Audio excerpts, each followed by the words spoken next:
Maraming OFW ang umuuwi sa Pilipinas na may halong excitement at kaba. Masarap makasama ulit ang pamilya pero may isang malaking tanong na pumapasok sa isip.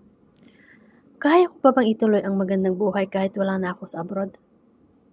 Alam natin lahat, ang pagiging OFW ay isang malaking sakripisyo. Iba ang puyat, iba ang pagod, iba ang lungkot ng malayo sa pamilya. Pero madalas, pagbalik natin, kahit ilang taon tayong nagtatrabaho sa ibang bansa, parang kulang pa rin. May mga iba, walang masyadong ipon. Yung iba, may kaunting naipundar pero kulang para magtuloy-tuloy ang magandang buhay sa Pilipinas. At masakit isipin, may mga kababayan tayo na after 15, 20, 25 years abroad, halos balik sa zero. Sa video na ito, gusto kong paibahagi sa inyong kung paano maibabalik at mapapalakas ang iyong financial footing pagbalik mo sa Pilipinas. Alam mo ba, karamihan ng Pilipino na nag-abroad, nangungutang muna sa bangko, minsan 300k, 500k, para lang pambayad sa agency fee at pang-abroad. Pero ito ang honest advice ko sa inyo. Makinig kayong mabuti. Kung uutang ka rin lang ng ganong kalaki, bakit hindi mo nalang inegosyo sa Pilipinas? Halimbawa, kung nasa city ka, pwede ka magsimula sa harapan mismo ng bahay ninyo. Kuha ka ng business permit. Kung nasa Manila ka, hindi ata kailangan ng business permit. O maghanap ka ng pwede mong rentahan malapit sa school at mag-business ka sa food and beverage. Araw-araw kumakain ng mga estudyante, guaranteed may customer ka, may suki ka. Pwede ka rin kumuha ng isang kwarto at paupahan. Lalo na kung nasa Manila ka, kausapin mo ang landlord. Yung isa akong kaibigan, ganun yung ginagawa. 1-year contract. Pinaupahan niya. Alam mo yung earnings na nakukuha niya per month? 1K. In 1 year, kwintahin mo na yun. So, kung gusto niya i-renew niya ulit. Sari-sari store o kahit anong small business na alam mong kaya mong i-manage. May isa rin akong kaibigan. Nagtrabaho siya sa abroad. And then, sabi niya, gusto ko nang umuwi. Gusto kong mag-asawa, mag-anak. Kasi tumatanda na ako. Alam mo yung ginawa niya? Plinano niya lahat.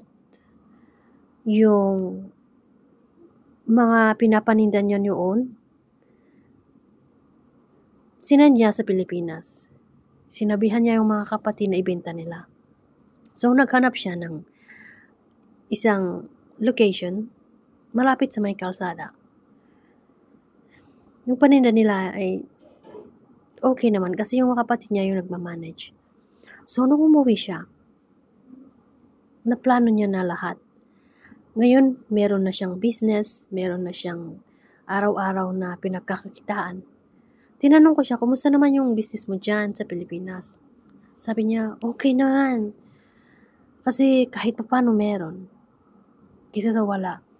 Proud ako sa kanya kasi naplano niya. Nag-for good na siya. Andun na siya sa Pilipinas kasi kapiling ang asawa, pamilya, anak. So, yung hanap buhay niya, yung routine niya is business. Tapos, tinanong ko siya, masaya ba? Oo, masaya dito. Sabi niya. Kaya sabi ko, yung 300, 500 na yan,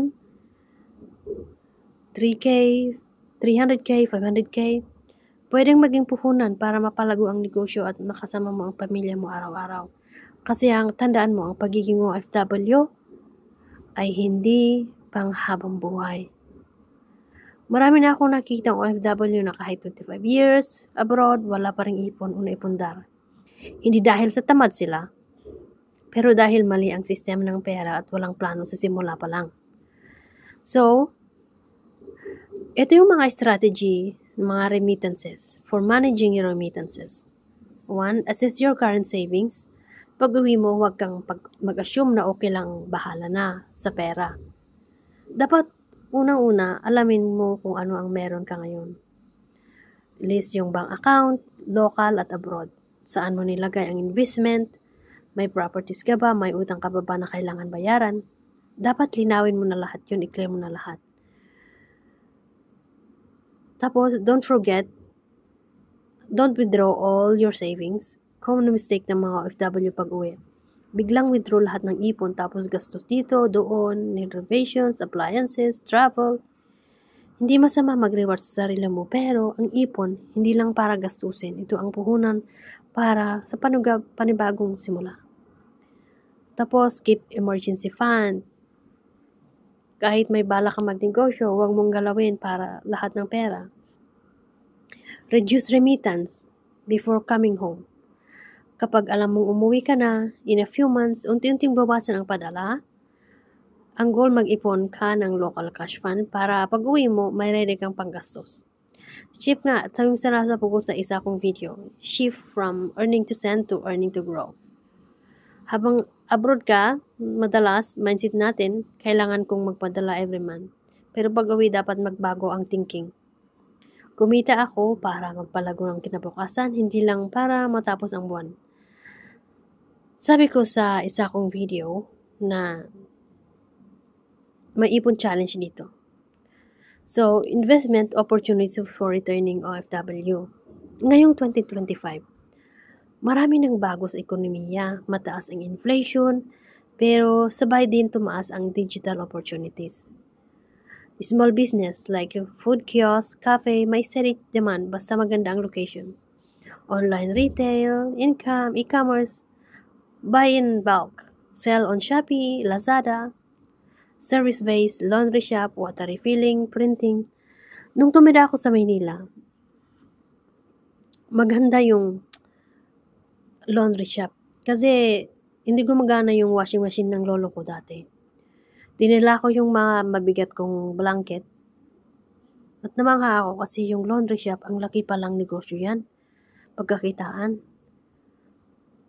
Lalo na pag nasa Maynila ka, as in, grabe, marami kang pagkakakitaan dyan. So, at saka agriculture business, kung ikaw ay magsasaka, maghanap ka ng buyer, na suki mo, na trusted mo. Lifetime na yan, na magiging suki mo. Organic farming, poultry, fish farming. Pero ang poultry, hindi na ata safe ngayon kasi mga nababalitaan natin na sakit ng baboy, ganyan. So, direct supply sa hotel, restaurant, or palengke. Ganon. Or sa real estate. Kung magaling ka sa real estate, boarding houses, near schools. And franchising, piliin mo yung low capital pero proven system. Marami ng franchising dyan sa Pilipinas. Digital low in risk investments, vending machine, automated kiosk, digital startup, new budget and financial plan. Pag-uwi mo, iba na ang cost of living. Kailangan gumawa ng budget na swak sa bagong income mo. Identify yung monthly income sources mo, business, rental. So, kaya ako ito sinasabi kasi minsan ang mga OFW nakakalimutan na mag-ipon, pag-uwi, na regret sila kasi wala silang ipon. So, yung 300k mo or 500k mo, kahit 10k, 20k, palaguin mo yan. Unti-unti. At pag OFW ka naman, ngayon mag-start ka na. Binanggit ko sa isa kong video na may ipon challenge dito. Balik ka dito after 10 to 15 days. Ito ang day 3 ng ipon challenge ngayon. So, kung ikaw ay OFW, mag-ipon ka na. And after 10 to 15 days, babalik ka dito at mag-comment kung magkano yung naipon mo within 10 to 15 days. Kahit man 100 pesos yan, $100, $10, naiipon yan. So, ipon challenge, in 10 to 15 days, balik ka dito, and then, gaya ng sinabi ko na mamimili ako ng isang winner na mabibigyan ng 500 pesos GCash. So, para ba as a way of exchanging also to keep you grow your savings at ma-motivate kita na mag-ipon na huwag kalimutan ang sarili. Kasi at the end of the day, ikaw ang magsasuffer or ikaw ang uuwi sa Pilipinas at titingnan mo kung ano yung naipundar mo. Maganda kung may naipundar ka na o wala pa. So, from now, start na mag-save ka na. Save intentionally, gaya ng sabi ko sa isa kong video. So, tandaan, ikaw pa rin ang biggest investment mo. Planuhin, simulan, pangalagahan ang kinabukasan mo.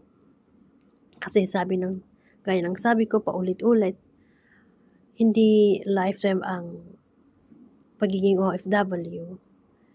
Yung mga iba nag-asawa na sa lugar kung saan sila nagtatrabaho, congratulations, kasi may nahanap ka na kasama mo at saka mabait. Kung hindi man mabait yan, mag-isip ka rin. So, ito ay para sa mga OFW, or kung ang video na ito ay mapapanood mo kahit hindi ka OFW, think also. Ito ay para sa mga OFW na wala pang savings or walang plano or walang tamang sistema. So, this is a wake-up call para sa mga OFW. Habang nasa abroad ka pa, umpisahan na ngayon. So, salamat sa panunood and mag-subscribe ka na rin, kabayan. Suportahan ang aking channel.